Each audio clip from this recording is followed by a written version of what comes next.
¿Qué tal, amigos? Buenos días. Estamos hoy muy contentos porque Tepetlaustoc tiene un nombramiento más. Además de ya ser pueblo con encanto, que había sido un sueño que se había tenido desde hace varios años. Bueno, Tepetlaustoc ya es pueblo con encanto, también ya es pueblo heroico, pero tenemos la buena noticia que además ya somos sitio de interés histórico nacional. Entonces hoy vamos a hablar de qué significa este nombramiento, por qué es importante, cómo se logró este nombramiento y cuáles pueden ser las implicaciones positivas que trae el ser sitio histórico de interés nacional.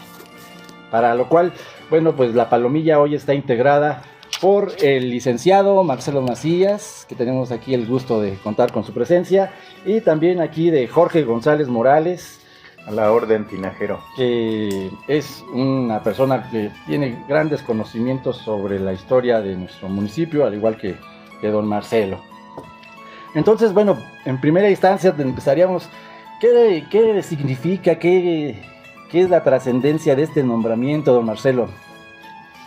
Pues es un logro que reviste obviamente a un municipio, que reviste a Tepetlaustoc, pero es un logro que ha venido conjuntando a una serie de personas que han intervenido desde hace años para lograr dar a conocer este municipio, que es un diamante en riqueza, es un diamante que tiene tantos conceptos, no solo históricos, culturales, y de una serie de personajes emblemáticos que realmente es un gusto participarlos ahora, primero con los pobladores de Tepetlaustoc, con la gente del Estado de México y a nivel república. Jorge, ¿tú qué opinas de este nombramiento de sitio de interés histórico nacional? Bueno, creo que era necesario hacer este nombramiento en el sentido de que todos los acontecimientos que han pasado a nivel nacional han repercutido en Tepetlaustoc. Muchas veces se piensa que Tepetlaustoc es un pueblo aislado, es un punto y aparte, y no, estamos inmersos en el mundo, Tinajero. Sí. Marcelo, inmersos. Desde el momento en que en la época prehispánica se producen los... La guerra chichimeca. La guerra chichimeca, se producen los códices. Los códices. Y posteriormente los códices, pues los compran o de alguna manera van a dar a Europa, a Londres, a Francia. Entonces Tepetlaustoc está en el mundo. Y el mundo está en Tepetlaustoc. Y entonces ahora pues se hace necesario este nombramiento desde el momento en que tenemos que decir lo que ha pasado aquí, tenemos que informar lo que ha sucedido, y la historia ha estado en Tepetlaustoc, toda la historia nacional. Sí, hay que recordar que, por ejemplo, Tepetlaustoc fue parte fundamental del Camino Real México-Veracruz, el camino más antiguo de México del año de 1522, y que nos conectaba no solamente con México o con el puerto, sino que era un sistema que permitía conectar con el Camino Real de Tierra Adentro que llegaba hasta Nuevo México, o con la ruta a Guatemala, que precisamente Tepetlaustoc es donde inicia esta ruta hacia Guatemala, también conocida como ruta de la Gran Cochinilla, en la cual va desde Tepetlaustoc hasta Guatemala por medio de los conventos dominicos. Hay que recordar que Tepetlaustoc se funda como Vicaría Dominica en 1527 y Santiago de Guatemala en 1529, o sea, los dos puntos extremos. Sí. Y a lo largo de ese espacio se van creando una serie de conventos que van formando una ruta. Tinajero, el mismo camino que va a Acapulco al sur, de la ciudad, de aquí a la ciudad, de la ciudad a Acapulco al sur, y de Acapulco a las Filipinas. Así es. Y que nada menos aquí es donde se hace la planeación para la evangelización de las Filipinas, con Betanzos, con Zumárraga, que finalmente no los dejaron ir. Sí. Pero aquí es donde se hace esa planeación y esa es la comunicación con el mundo. Podemos presumir que habría tepetlaustoquenses en Filipinas, Tinajero, Marcelo. Pues yo creo que Tepetlaustoc ha sido exportador en muchos aspectos, no solo de su cultura, sino de su gente, ¿verdad? Hay varios eventos históricos donde los tepetlaustoquenses, partiendo incluso desde los mismos tlacuilos, ¿verdad? Sabemos que hay pinturas, no solo en Puebla, sino hasta en mismo Filipinas, ¿verdad? Pinturas hechas por los tlacuilos, tan emblemáticos, ¿verdad? Precisamente contamos en Tepetlaustoc con un patrimonio cultural donde hay unas pinturas por demás maravillosas que los tlacuilos se identifican con el mismo Jesucristo, formando una teoría, ¿verdad? ¿Sí? Del sincretismo, cosa que todavía nos falta por estudiar más, por adentrarnos más, por la filosofía que tenemos en esos tesoros. Yo creo que Tepetlaustoc ha sido un centro de exportación no solo de cultura, sino de personajes. Sí, de hecho, ahorita hay una gran necesidad en la juventud, en la niñez, porque ha habido una serie de cambios en la educación en México y ahora se está requiriendo cada vez más el conocimiento de la historia local, de las comunidades, ¿no?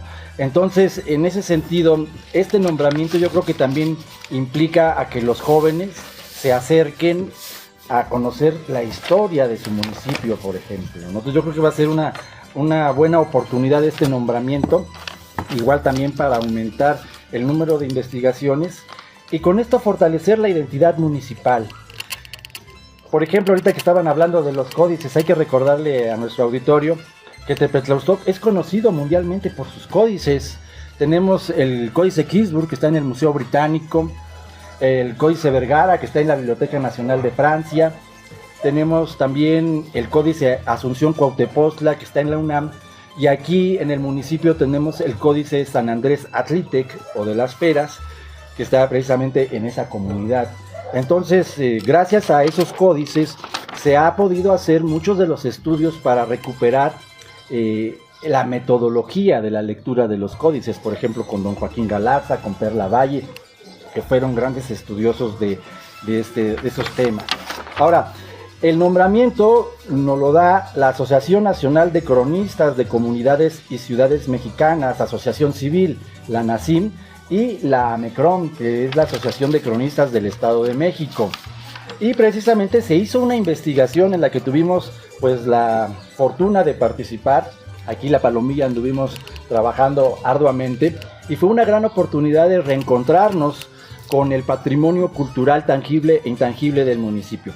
Entonces, ¿qué les pareció a ustedes ese trabajo de campo que realizamos a lo largo del municipio para lograr el nombramiento, Jorge? Bueno, de entrada me gustaría hablar de la investigación que nos otorga el nombramiento. En mi caso, acordamos que el tema sería la Revolución Mexicana. Eso me llenó de gusto porque yo tengo algunos documentos, tengo unos tomos mecanografiados de un personaje de este pueblo, José Perafán Robles. Por ahí de los años 90, él contaba con 99 años de edad y yo tenía solamente 19 años, pero éramos amigos. Y me ponía a leer sus memorias y ahí encontré gran parte de la historia de Tepetlaustoc. Entonces, cuando se da esta oportunidad, me llena de gusto para poder ensalzarlo, para que lo conozcan, para que conozcan a la gente. A veces nosotros como cronistas nos ponemos a escribir y investigamos y citamos las fuentes y listo. Pero nosotros no hacemos la historia, solo la recopilamos. La historia la hicieron todas esas gentes. Y entonces en este caso yo quiero así dar el crédito de esta investigación a Pepe Perafán, mi amigo. Y mi pariente. Claro, claro, y tu tío. Y entonces, la crónica está basada en las memorias de él, pero no es totalmente de él. También existe otro personaje que es Carlos Viesca Arrache, que por ahí de los años 20, 30, él publica sus artículos en las revistas de cultura que existían en esos tiempos, en El Impacto, no recuerdo qué otras. Carlos Viesca pues es escritor por afición, porque de profesión es doctor. Con el tiempo él viene a vivir aquí a Tepetlaustoc, compra la casa de doña Brígida, casi en el puente de Valdés.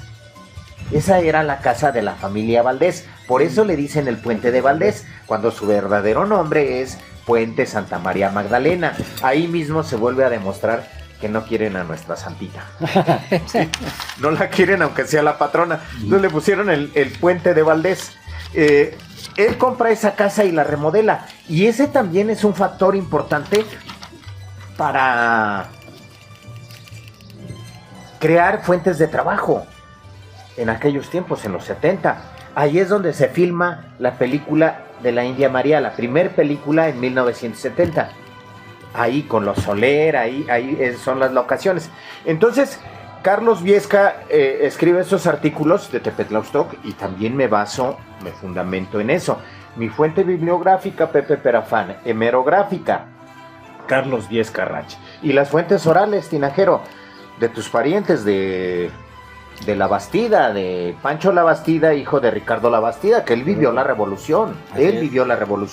Tengo una parienta, Lucina Morales, que conoce muchísimo de esta historia de una de mis tías, Manuela Cando, que fue una de las 3 mujeres que se robaron.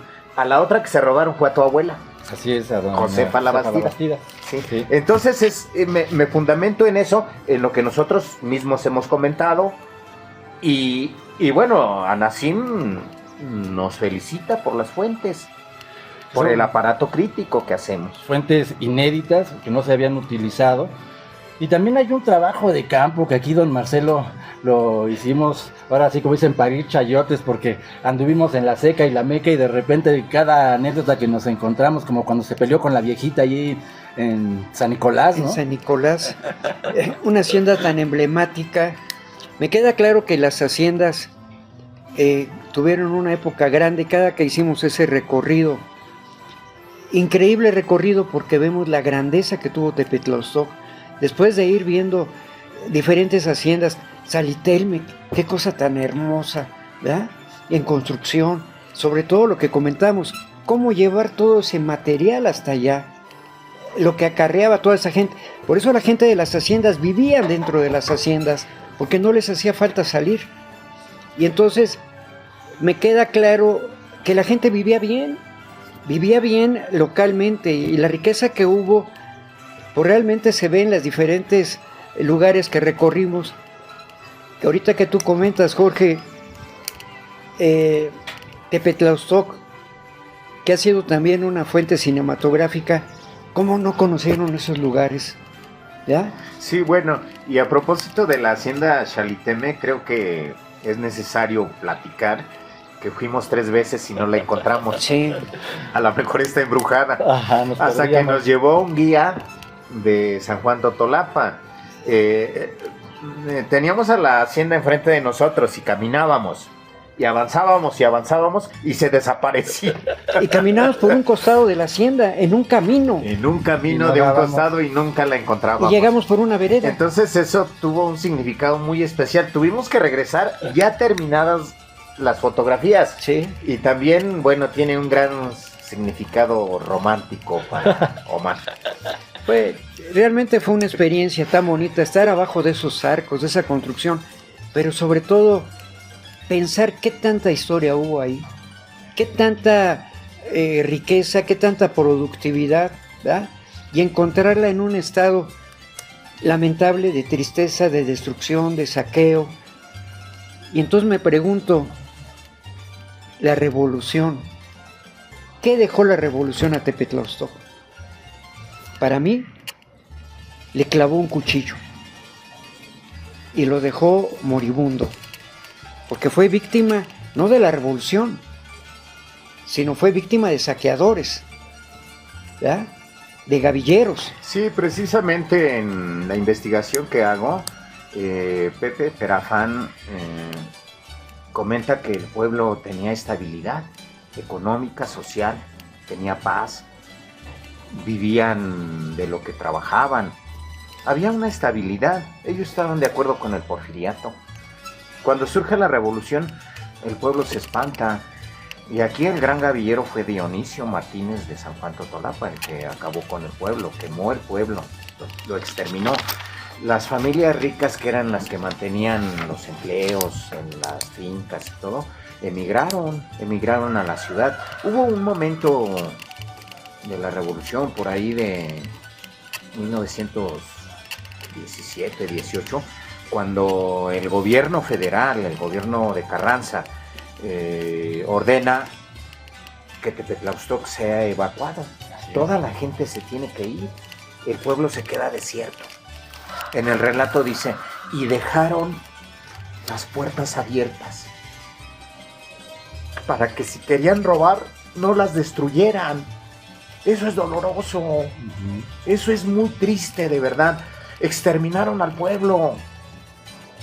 En una parte del relato yo escribo, después de 1920, el gobierno ordenó regresar a Tepetlaústoc, pero muchas familias ya no regresaron. Los adinerados y aristócratas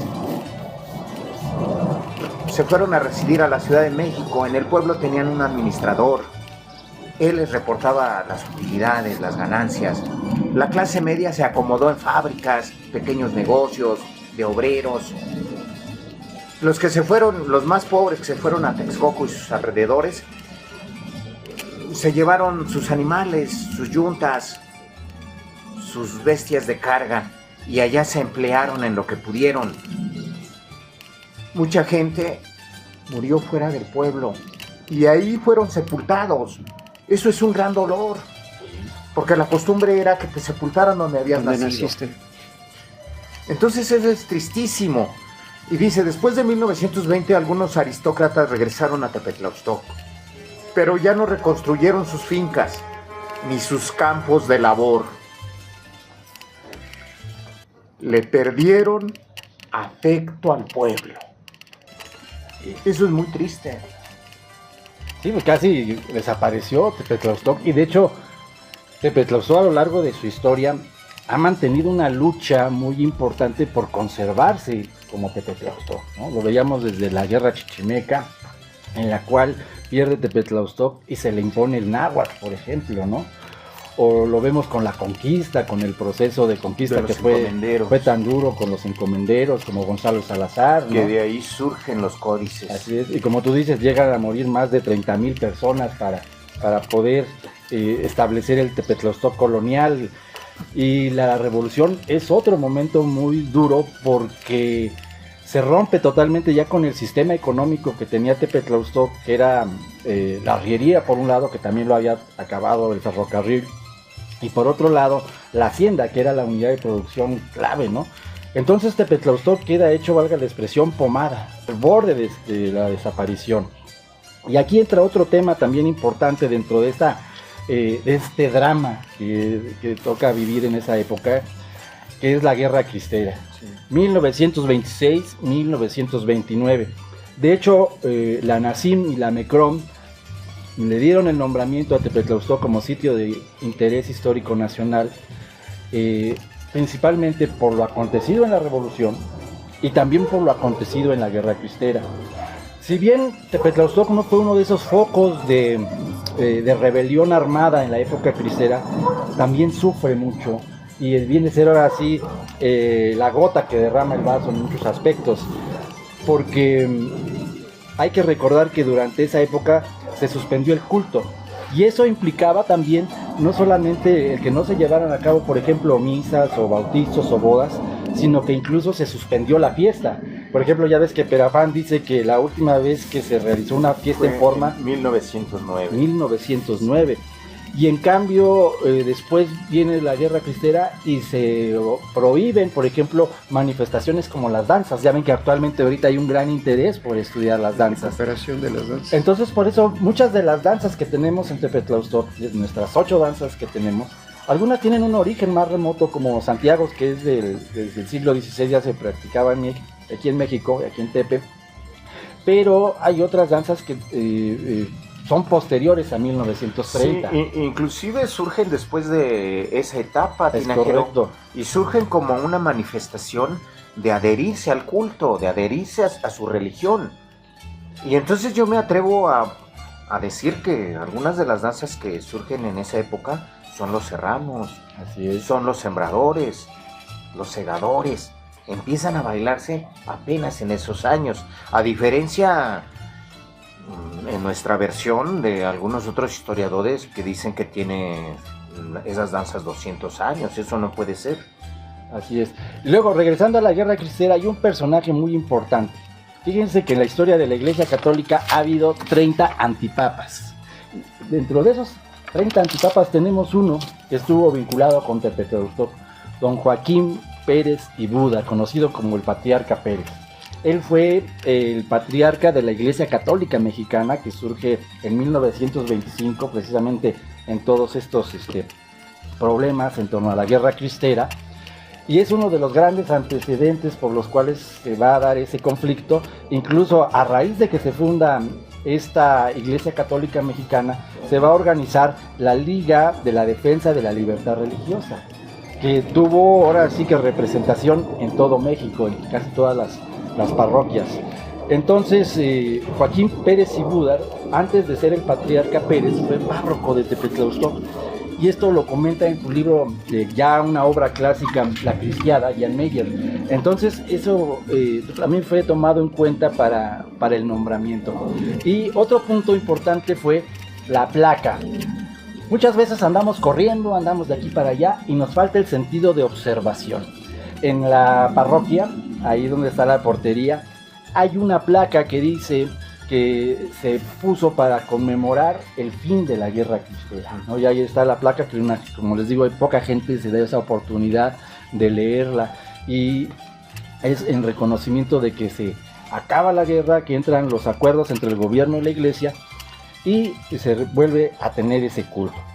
Ahora, habrá gente que dice, bueno, ¿por qué se llama Guerra Cristera o Cristiada? Porque precisamente los cristeros, su grito de guerra era ¡Viva Cristo Rey! Entonces era lo que defendían ellos a capa y espada. Y en esa época surgen personajes como San José Sánchez del Río, que hoy es santo y que incluso tiene un culto fuerte, por ejemplo, en Jolalpan. Entonces la Guerra Cristera tiene muchas incidencias. Otra es precisamente las pinturas murales que están en el convento de Tepetlaustok. Hay que recordar que las encalaron para evitar la profanación. Y los santos de los nichos de San Sebastián. Sí, ahí los quitaron en la época de la Cristera porque precisamente el gobierno estaba en contra de todas estas manifestaciones públicas. Sí. Entonces ahorita, por ejemplo, don Marcelo nos platicaba, ¿no?, de las pinturas murales. ¿Qué nos podría platicar de esas pinturas ya en concreto, de ese metamensaje que tenían esas pinturas murales del siglo XVI, don Marcelo? Pues son tan representativas que podemos ver precisamente cómo los tlacuilos, que les dejan una tarea a los dominicos para pintar esos recuadros de la Pasión de Cristo, cómo ellos empiezan a transformar y empiezan a identificarse con el mismo Jesucristo, ¿verdad? Son tan emblemáticas que de repente los personajes, sin darse cuenta uno, cómo van cambiando, ¿verdad? Hasta llegar a algo que se me hace tan emblemático, encontrar un personaje tan controvertido como fue Hernán Cortés, ¿verdad? Y cómo aparece en la flagelación y posteriormente clavándole los pies a Cristo. ¿Qué quiere decir? El sufrimiento que tuvieron los conquistados por los españoles era igual que la pasión que tuvo Cristo. Y se identifican con el mismo Nazareno de tal forma que se ve su dolor palpable. Creo que no hay otro viacrucis en el mundo como este. donde quien crucifica a Jesucristo son los españoles. Es correcto. Y aparece un personaje que es María Magdalena. Pero son tan emblemáticas esas pinturas que valdría la pena dedicarnos más tiempo. Sobre todo, algo que tenemos que estar al pendiente y abrirlo al público, ¿verdad? Ver de tal forma, como una vez lo había propuesto usted, Marcelo, maestro. yo creo que eso habría que discutirlo, habría que considerarlo. Acuérdate cuando te excomulgaron Sí. por andar proponiendo esa situación. Así es. El padre te excomulgó. El mismo Entonces hay que ser... padre Ernesto públicamente. Hay una persona alta de cabello blanco que está incitando a los tepetlaustoquenses para quitarle la paz y la espiritualidad. Y sin bueno, saberlo sí. yo, sale la gente y de repente me empiezan a ver feo. Como el diablo. Iba caminando en la banqueta y la gente se bajaba de la banqueta. Y yo saludaba y se me quedaban viendo. Traías 2 cuernos y una cola. ¿No te Sí, fijaste? sí. Igual cuando hablamos, por ejemplo, de San Juan Diego, ¿verdad? Que trajimos al obispo Mancilla, ¿no? Ah, sí. Y también ahí ya casi nos iba a pasar el proceso, la Inquisición, porque estábamos diciendo cosas que no correspondían con la Bueno, tradición. están en sus temas ustedes. Y ciertamente sí, los murales representan las 2 meditaciones básicas de Betanzos, que era la pasión y muerte de Jesucristo Ajá. y la fidelidad de María Magdalena. Eso. Asimismo, Marcelo demuestra sus 2 meditaciones básicas. Así. ¿Cuáles son? Juan Diego y Mucio Y Maldonado. mucho Maldonado. Y Pero Tinajero también. hay- Betanzos. ¿Y quién? Betanzos, y bueno, pues hemos encontrado algunos otros personajes ahí interesantes, por ejemplo, Fray Juan de la Magdalena, que es importante recordarlo ahorita que estamos hablando de esto de los sitios históricos de interés nacional, que en el eremitorio en 1536 se hace la traducción del primer libro en América, La Santa Escala de San Juan Clímaco, no Climaterio, como dijo No, cierto no. personaje que no quiero dar su nombre. no digan nombres, no digan nombres. Sí, no decimos nombres. En cierto, pues porque este nombramiento se hizo por así ya público. en Sí, este bueno, festival. alguna de las solicitudes de la Asociación Nacional de Cronistas, algunos de los requerimientos es que el nombramiento se haga en un evento público. Entonces se aprovecha el tercer festival de danzas Shimopano no Cali, Sí. con C, se aprovecha para presentar las crónicas. Y al presentar las crónicas, bueno, pues siempre uno se pone nervioso. Sobre todo en esta ocasión que fue muy satisfactorio Sí. que estuviera lleno el quórum. Y con la El sinfónica. auditorio lleno, con una sinfónica, con un protocolo increíble, con todas las autoridades gubernamentales Sí. y culturales, porque a los cronistas no les vas a cuentear, ellos son los que cuentean. Y entonces, pues bueno, nuestro amigo se puso nervioso y dijo que era San Juan Climaterio. Así es. Sí. Y bueno, yo también tengo que confesarme, me duele tanto que estuvo a punto de darme un paro cardíaco. Sí, nos espantaste, porque ya dijimos, ya le va a dar ahí el paro cuando empiezas a hablar de toda esta época tan dramática que pasó Tepetlaustoc. Como otra anécdota, lo primero que me había dicho Jorge, no vayas a llegar con tu atuendo de Santiago. Y yo que lo desobedezco, y es lo primero que hice, llegué con mi indumentaria, porque bueno, también me tocó danzar ese día como Santiago. Y que venía tu hijo también. Sí, venía mi niño, yo también de Santiago y todo, y ahí voy con mi atuendo de Santiago. Entonces como que Jorge me había dicho, no, te vas de traje y te vas acá, y hoy me rebelé y yo sí me fui con mi atuendo de Santiago, porque bueno, para mí es muy importante este atuendo. Pero fue un nombramiento muy padre, y además hay que recordar que fue ahora sí que bajo la música del danzón número 2, ¿no? Sí. Entonces eso también... Sí, bueno, el complemento fue la Filarmónica del Estado de México con el concierto de música clásica, que podría considerarse como algo increíble en Tepe, cuando todo es norteño y banda. Y entonces eso tiene que ir abriendo mentes. Yo he platicado con gente del pueblo, ahí me involucro, y mucha gente del pueblo me dicen, oiga, fíjese que a mi papá le gustó. Sí. Me dice mi amiga Malena, Ajá. A mi papá le gustó y pues claro que les tiene que gustar. A mí me conmovió tanto porque, pues bueno, yo he ido a festivales de música clásica, he ido a diferentes lugares y cuando tocan esas piezas musicales del nacionalismo mexicano, cuando tocan a Moncayo con el guapango, a Arturo Márquez con el danzón número 2, pues la piel se te enchina y dices, ¿por qué esto no en mi pueblo? Y ahora que se hace, bueno, pues es un gusto tremendo, increíble. Sí. Y la gente feliz, yo la verdad tengo muy presente porque Carlos Daniel Vera me había dicho que qué música quería yo para el fondo, ¿verdad? Y entonces le digo, el guapango de Moncayo se me hace muy emblemático. Y cuando de repente empiezo a hablar, y un sonido que no daba ni nota. Y cuando de repente la sinfónica va tocando el guapango, yo decía, qué momento tan excelente, qué momento tan sublime de verlo con una sinfónica. Eso, vamos, es revivir la historia, ¿no? Creo que fue muy emblemático, sobre todo la presentación de esos 3 logros tan importantes, que sí merece un obelisco, que sí merece que tenga trascendencia, y comprometernos nosotros a seguir esto, ¿verdad? Como ciudadanos, como responsables de seguir participando en la riqueza cultural e histórica de Tepetlaustoc. Creo que eso no solo nos llena de orgullo, de satisfacción, sino que nos compromete a seguir más adelante. Ahora, yo creo que también nos lleva a hacer una autocrítica.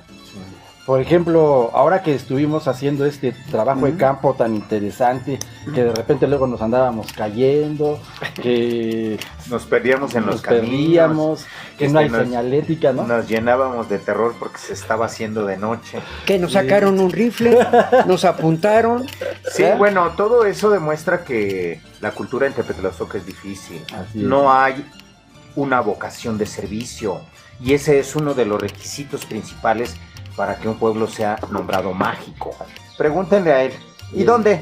Aquí está. Sí, ni siquiera lo conocían, o sea, es bien difícil esto, es bien difícil. Y la otra es de que, sí, ciertamente podemos hacernos una autocrítica, ciertamente, pero también podemos hacernos reconocimientos, y hay cosas que se hacen en este pueblo y nadie te lo reconoce. Así es correcto. Sí, hay mucha envidia entre los mismos cronistas, entre la misma gente de cultura. Ahora la crónica se ha puesto de moda, después del encuentro que hubo aquí de la NACIM, de la NACROM.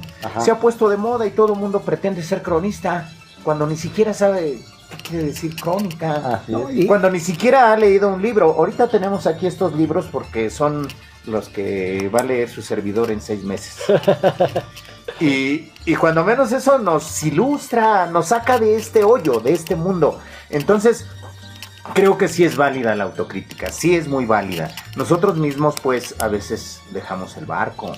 Yo muchas veces me salgo de los grupos. No aguanto. Y esa sería mi autocrítica, que no aguanto al grupo. ¿Sí? Es tan emblemático que vengan aquí a Tepetlaustoc, que conozcan lugares como cuando hubo aquel evento en la bahía, ¿verdad? Cronistas de diferentes partes del Estado de México, creo que el 99% muy agradables, con mucha predisposición de invitarnos a sus diferentes espacios culturales, pero también gente un tanto cuanto oportunista. No quiero decir nombres, pero gente que de una u otra forma le han asignado un cargo de cronista y en lugar de llevar una exposición de un tema que nos invite a conocer su lugar, nos platica cómo llegó, cómo fue aquel debate para los su que te vienen a hablar de Karl Marx. Sí, entonces yo creo que tenemos que ser cuidadosos con aquellos que se dicen cronistas, ¿verdad? Primero saber, como alguien me lo dijo, yo no sé cuál sea su perfil cultural. Claro, Marcelo. ¿Verdad? Entonces, y no digo nombres, ¿eh? Y no digo nombres. Perfil profesional. Entonces, quiero decirles que no es momento de oportunismos. Sí, es momento de llevar una secuencia, ¿verdad? Una secuencia de los trabajos que ya se han hecho. Sí, bueno, a propósito del encuentro de cronistas que hubo aquí en Tepetlaustoc, Dirección de Turismo me habla por teléfono y me invita para hacer una guía. Y yo me pongo a leer los apuntes. Muchos de esos apuntes están basados en lo que es escritor tinajero, o sea, eso siempre lo he dicho. Y entonces, pues hago una preparación porque pensé que eran gente normal. Y cuando me dicen que son los cronistas me puse muy nervioso. Y entonces fuimos al eremitorio, ahí estaban y ya no hubo necesidad de hacer la crónica del Museo Eremitorio, porque un día antes habían hecho la representación del recorrido nocturno. Ustedes, sí, a ti ya te reconocían como Fray Juan de Zumárraga, te querían besar la mano. Sí, la bendición. Y entonces nos fuimos a la iglesia. Bueno, salimos a Tlaxcantla, expliqué la fuente imperial, las arcadas de la entrada de la iglesia, así como a grosso modo la Plaza Hidalgo, que trazó mi amigo. ¿Sí? Mi amigo el encomendero Gonzalo de Salazar. Y luego el atrio, y luego la fachada de la iglesia. Y ya entramos a los murales, explicamos los murales y los retablos, tinajero. Los retablos que son tan exquisitos, tan llenos de imágenes, que no me los puedo aprender. Así es. Y entonces empecé a explicar el barroco, el estípite, el salomónico, todo ese estilo. Y de repente uno de los cronistas me dice, ¿y el plateresco? Y entonces yo me puse muy nervioso y ya no sabía qué contestarle. Y entonces yo me recordé de que el estilo plateresco está plasmado como un plano, como un modelo en el convento de Acolman, y que lo hicieron los agustinos, y que los agustinos es la última orden que llega a México. Y entonces de ahí le derivo toda la información, y él se ve muy complaciente, quedó bien. Nos seguimos con los retablos, tinajero, llegamos al de Ecce Homo, o Padre Jesús.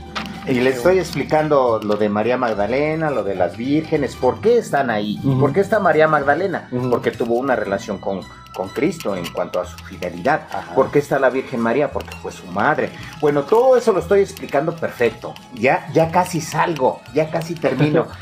Y hasta arriba hay dos figuritas. Y me dice una de las cronistas me dice, ¿y esos dos que están allá arriba quiénes son? Entonces, así como remotamente, me acuerdo de lo de Imágenes del Silencio y dije, ¿quiénes son? ¿Quién tiene que ver con María Magdalena, con María, con la Virgen María? Y recuerdo, es Gabriel, la Anunciación. Y Miguel. Los arcángeles. Y le dije, el arcángel Gabriel, el arcángel Miguel, la Anunciación. Miguel representa esto. Muy, muy, muy seguro de mí mismo. Uno se queda satisfecho porque dices, ya la libré. Nos fuimos con el presidente a su privado. Ahí se hizo como que el agradecimiento y demás. Antes de entrar, el que me había preguntado del plateresco me enseña su teléfono y me dice, ¿estás bien? Ya lo investigué. Bueno. Y después la cronista, la mujer, también me dice, sí, aquí está, mira, y perfecto, porque este es Gabriel, la Anunciación, el que le anuncia que va a tener a Cristo, y le dice, María, bendita eres entre las mujeres, bendito es el fruto de tu vientre, Jesús. Me sentí salvado, tinajero. Yo no entiendo, tú que a veces eres tan ateo, tengas un rayo de iluminación, Me lo da eso. Sí, porque bueno, la confrontación me lo da. Bueno, ahora yo creo que sería interesante, yo a manera de conclusiones, el platicar cómo ven ustedes, cómo le podemos sacar jugo a este nombramiento, porque no nada más ya se obtuvo y ya, ¿no? Se mete al cajón de los recuerdos. Yo creo que hay que hacerlo valer. Sí. Mira, tinajero, dentro de los requerimientos que piden las asociaciones es la publicación de las memorias o de un libro. Entonces, bueno, pues ya estamos muy avanzados con Carlos, de comunicación social. Entonces yo creo que eso va a impactar, el hecho de publicar un libro con estas evidencias y sobre todo con las fotografías tan ricas que tenemos. Okay. Esa es una. La otra, la pretensión de que el 9 de julio, que es el aniversario del nombramiento de municipio, de ayuntamiento, perdón, se haga una expo fotográfica. Contamos con alrededor de 85 fotografías son, ¿no? ¿O cuántas son? Más yo creo, pero de esas escogimos 35. 35 fotografías para exponer, entonces para que la gente conozca esos lugares. Así y es. Que sepa que ahí es Tepe. Y que sienta esa nostalgia que nosotros sentimos. Sí. Esa nostalgia de esa grandeza que hubo en Tepe. Y que con eso logremos que sientan esa identidad del pueblo. Por eso es que empiecen a querer al pueblo. Esa es una cuestión. La otra que yo propondría es hacer una ruta turística. Una ruta turística de estos temas. Ajá. Por ejemplo, la ruta interna. ¿Dónde se dio la revolución? Yo mi narración la hago en la Santísima, en la tienda de Tlatelco, la esquina de Tlaxcantla con la Santísima, el puente de Valdés, la iglesia. Explicar qué fue lo que pasó ahí. Tú que puedas demostrar la placa. Así es. La placa de la Guerra Cristera. Conseguir una fotografía del antipapa, mostrárselos. Vimos las pinturas murales. La iglesia San Sebastián. Y ya con más ambición irse a las haciendas. Así es. En una ruta de cuando menos 2 días, porque no cubres en un día. Así es. De hecho... Y de esa manera darles a conocer esto. Cuando la gente empiece a conocer esto, empiece a conocer el pueblo, lo que ha pasado aquí, va a empezar a querer al pueblo, ya no va a tirar basura, los comerciantes te van a atender con gusto, a lo mejor hasta barren su calle. ¿Usted qué opina, don Marcelo? Después de la visita de Canal Mexiquense, que ya es un acercamiento del gobierno del Estado de México hasta este lado, me queda claro que los minutos que nos dieron fueron nada para todo lo que hay que comunicarles. Bueno, y más para ti, que no hablas. Y yo creo que es necesario que tengamos más canales de comunicación y que los llevemos a esos lugares para que vean las grandes anécdotas, las grandes historias, todo lo que conlleva Tepetlaostoc, como puede ser el Puente Tronchado, donde Mucio Maldonado es emblemático a nivel de la historia, ¿verdad? El lugar donde se lleva la batalla decisiva, donde se vence a Leonardo Márquez, el Tigre de Tacubaya, donde Porfirio Díaz le hace un homenaje post-mortem a Mucio Maldonado, ¿verdad? Entonces, para que pudiera entrar Benito Juárez a izar la primer bandera republicana después de esa batalla. ¿Qué tan emblemático es Tepetlaostoc? Creo que a partir de estas nominaciones tenemos que buscar que la gente voltee a este lado. Sí, es muy importante y bueno, yo creo que tendremos también que formar un consejo de la crónica, como en Chiconcuá, como en Texcoco. Yo creo que eso de que ya nada más sea un solo cronista, creo que eso ya está superado, porque creo que necesitamos un cronista para cada pueblo, para cada barrio, cada mayordomía, cada cuadrilla de danzas, para que podamos avanzar, porque una sola persona por sí solo no se acaba la historia de Tepetlaostoc. Luego, ahorita que hablábamos del libro que va a salir, se llama Vientos de Nostalgia, precisamente porque cuando andábamos por las haciendas, a veces había lugares recónditos, ya totalmente solitarios, en donde lo único que se escuchaba era el viento. Ventarrones que casi nos levantaban. Así Acuérdate cuando a Marcelo lo tiró el ventarrón allá en Tierra Blanca y fue rodando, exponiendo su vida en pos de la cultura. No, que me espantó porque cayó ahí en un hoyo, ¿no? Y luego lo tuvimos que estar sacando. Cuando llegamos agotadísimos, Carlos, a las ruinas, y en ese momento llega una pareja en un coche. Bueno, eso nos muestra que como son lugares poco conocidos a los que vamos poco, con una brechita que te pierdas ya te perdiste. Entonces pues Sí, hay y una la serie. necesidad de la señalética. Así es. Uh-huh. Entonces necesitamos señalética. Por ejemplo, ahorita se está promoviendo mucho, ve a San Telmo. Y simplemente de Tepetlaustok a San Telmo es 1:30 en camino, eso siempre y cuando no te pierdas. Pero también vimos cosas muy tristes, por ejemplo, esto de allí en Altica, cómo le hicieron esa barra tan horrible a la hacienda para que no se viera. En San José Altica, destruyendo toda la arquitectura colonial, la arquitectura original de la capilla del casco. Bardearon con bloc y con concreto, así. Porque la hacienda tiene un dueño y el dueño nos recibe desde el campanario con un arma. Y nos prohíbe tomar fotografías y nos pregunta a qué vamos. Ahí es donde hablo de la falta de vocación al turismo. O sea, eso no es posible. Yo creo que si se logra hacer una ruta, que se lograra hacer una ruta turística, tendría que sensibilizarse a esa gente. No dejan de ser patrimonio histórico. Entonces, primero, notificarles que son patrimonio, que están dentro del municipio y que tienen que tener una normatividad arquitectónica, ¿verdad? Sí, porque no es patrimonio. Y no lo que nos pasó en la hacienda de San Nicolás, ¿verdad? Que porque son otros ejidatarios, tenemos que depender de ellos, de su comisario, ¿verdad? Y nos tratan con la punta del pie, aún yendo con un vehículo oficial. Bueno, pues vamos a concluir este tema tan interesante que hoy nos ha reunido aquí. ¿Y cómo podríamos nosotros ver a un corto y mediano plazo sacarle jugo a este nombramiento de sitio de interés histórico nacional, Jorge?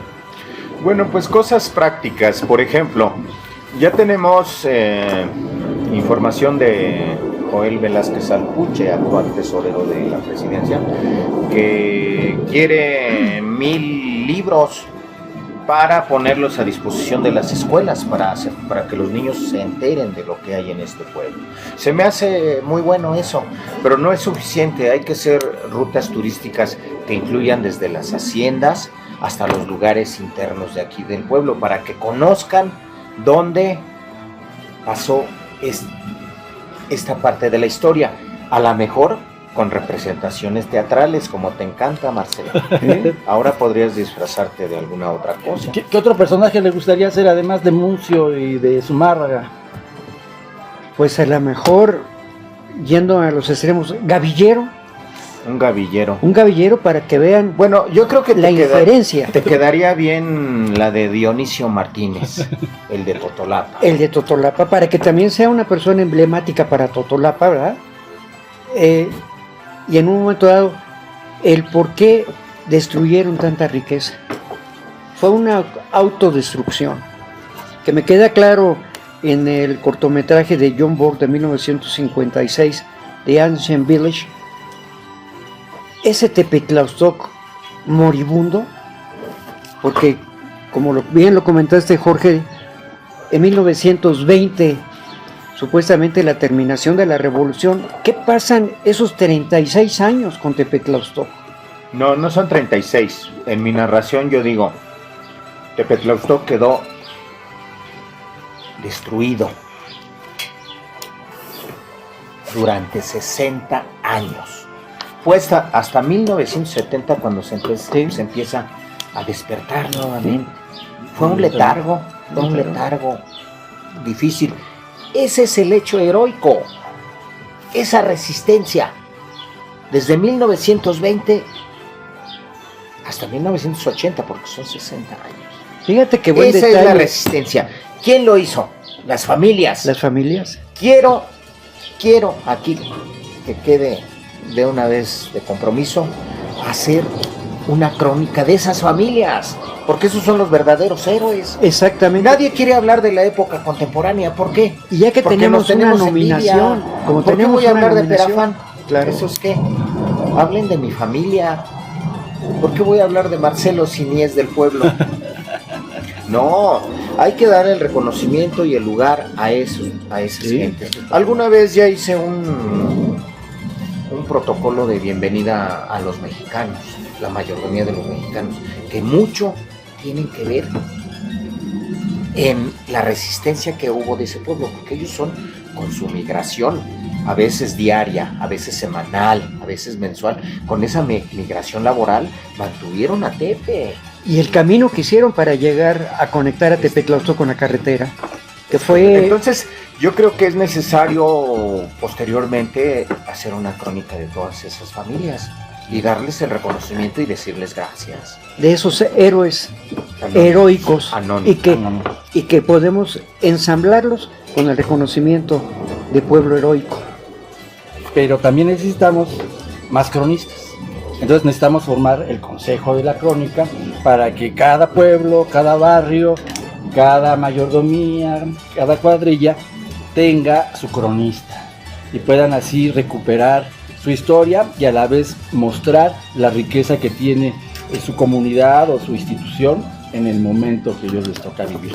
Entonces, bueno, pues agradecemos a todas las personas que nos han estado viendo y vamos a seguir trabajando aquí la Palomilla en conjunto para sacar adelante todo este proyecto de historia de Tepetlaustoc, porque hay que recordar que para Tepetlaustoc la historia no es algo secundario o accesorio, sino que es algo que incluso nos podría dar un mejor bienestar en lo económico, en lo cultural, en lo social. Actualmente hay una economía que se llama la economía creativa, que precisamente fomenta toda esta riqueza que hay, por ejemplo, en Tepetlaustoc.